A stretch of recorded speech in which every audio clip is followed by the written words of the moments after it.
In this video, we're going to go in a little more detail on using Google AdSense. So at this point, we've already actually added in our first ad unit. So we've added a couple of ads to a page on one of my websites, just so you guys can see that process play out. So the next thing we want to do is we want to choose what kind of ads are actually going to show up on our site, because sometimes you don't necessarily have control as to what ads show up. There's certain URLs that maybe you don't want to have show up on your site as well. So you can use this page. It's going to allow you to block pages going to maybe competitor websites as well if you choose to do that. So that's completely up to you.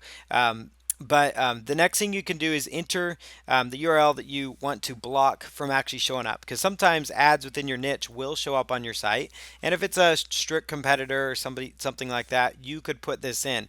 This is a little more advanced feature of Google AdSense, but it is something to know about, and that's why I'm sharing it with you. So you would just put in the website here, it'd be whatever the site is .com, and then block URLs, what you would choose there.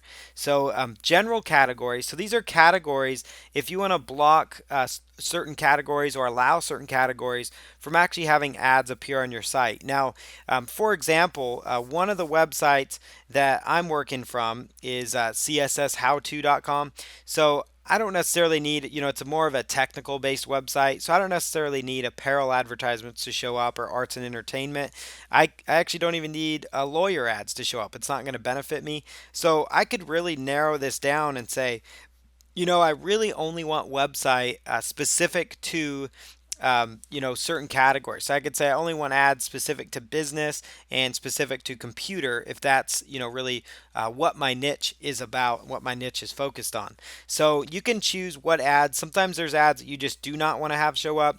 Most of the time, what you can do is you could actually just keep them, keep them on your page. The reason Google AdSense will actually have, if let's say I have a page about weight loss, for example, and sometimes you'll even be on a website about golf, and as another example, and you might see an advertisement that shows up on this golf site related to financial content or stock trading or something like that, and you might wonder, why am I even seeing this? I'm on a golf website. Well, that's because Google will actually look at, and let's say you just completed one of your stock trades or something, you were just on E-Trade or a website like that, they'll actually drop a cookie on your website and say, hey, you visited this page, and so it's called retargeting.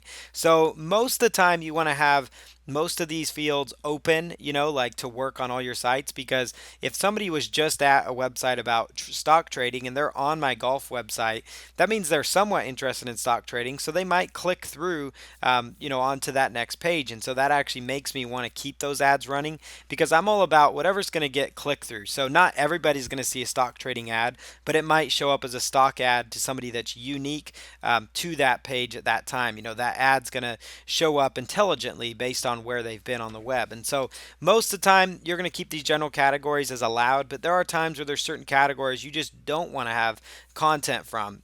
For example, like I don't want to have any dating content, show up on my weight loss or my technical website, or drugs and supplements.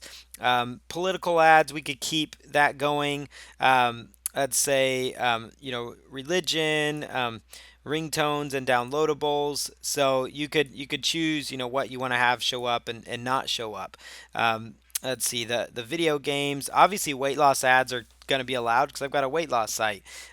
Get rich quick, we could keep those on there because that's popular. So sensitive categories is what's covered there. Ad networks, you can choose.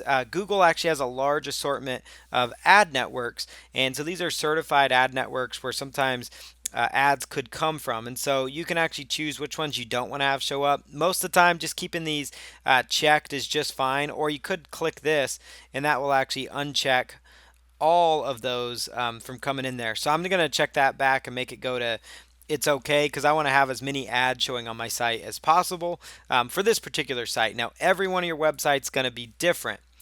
Ad serving, so we've got internet-based ads. So this is going to be certain types of ads that you don't want to have show up. So if you are, for example, running user-based ads, you could choose that I don't want to have social advertisement showing up for Google Plus and things like that. So most of the time these settings are just fine, as is the case on most platforms. So I like to just keep them as is. I did want to really just bring this to your attention though. So as well, I just wanted to bring that to your attention. So And this again is found under allow and blocked ads. It's one of their main tabs, so it's important that you know what's back there.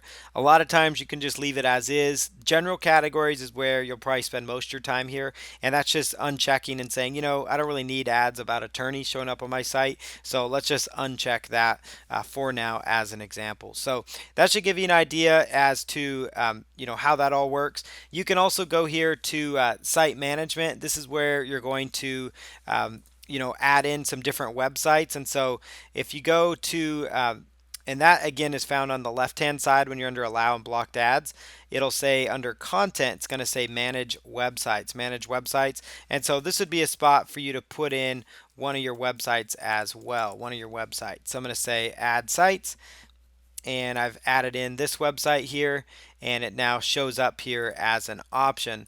So I could actually go here, and then when I go back to the allow and blocked ads feature, so it's going to say for this particular website now, if you have multiple websites here. So that's an important note to make, is that if you have multiple websites, like this is my CSS how-to website, right? So I only want technical based ads to show up here. So I'm going to take off everything, beauty and personal care. Actually, business ads are okay. Dining and nightlife, family and community. Finance, we'll keep that open. And so you guys get the idea. I don't need health ads running on my website, or hobbies and leisures running on my how-to website, right?